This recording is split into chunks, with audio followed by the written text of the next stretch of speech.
In this video, I'm replacing the stock plastic bumper on my 2020 Jeep Gladiator with a heavy-duty steel bumper from Hooke Road. You can see it was definitely time for me to replace this bumper. I've backed into a few trees, scraped some rocks. Hooke Road sent me the bumper in exchange for this video, and they'll give you a 5% discount if you use this discount code to make a purchase from their website. There is a link in the description. Now let's get started with the install.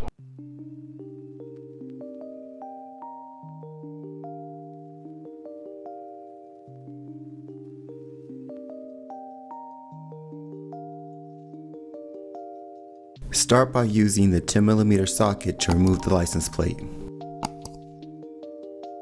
Use the 16mm socket to remove the two bolts behind the license plate. I'm on the driver's side of the vehicle along the frame. This wiring harness needs to be disconnected. You can follow the wire down to the bumper. It goes to the license plate light. If you follow the larger bundle of wires, it goes down to the 7-pin. So we want to disconnect this harness. There's a red tab here. You pop out the tab and press. It can stick, so I am using the screwdriver.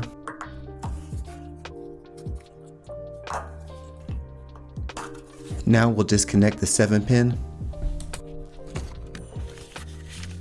For the wiring that goes to the license plate light, you want to remove this clip here, and there's a second one right here.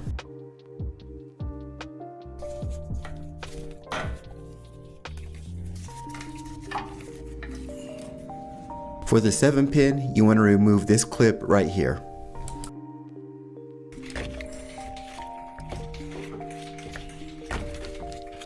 I installed rear bumper lights into the stock bumper a while ago that are wired to one of my auxiliary switches. I'll put a link to that video in the description if you need to see how to run power to the rear lights. I'm going to cut this wire and then reconnect it to the Hooke Road bumper. You'll have to remove both of these bolts. Use a 16mm deep socket, and don't forget the pair on the passenger side. Now you can remove the stock bumper.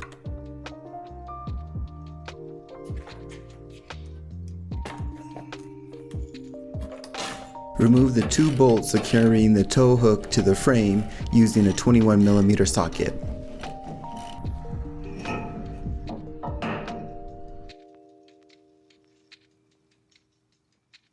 Remove the 7-pin using a flathead screwdriver to pop the clips, and also pull the license plate wiring harness off of the bumper.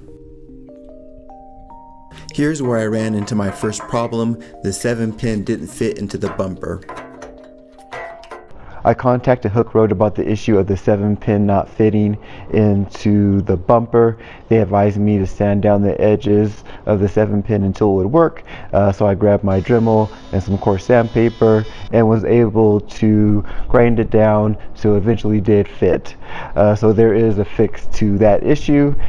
This is the wiring for the license plate light, and it doesn't connect to the factory wiring harness. I had to cut the end off and wire the light into the harness using a butt connector.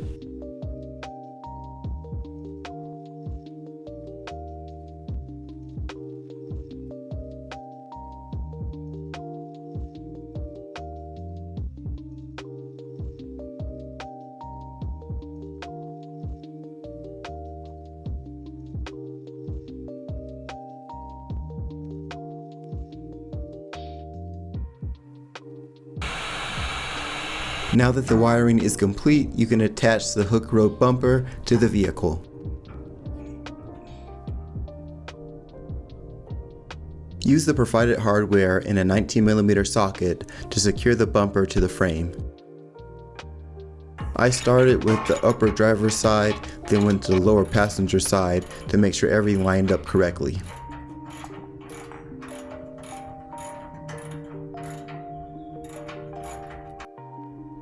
These are the mounting locations if you have backup sensors.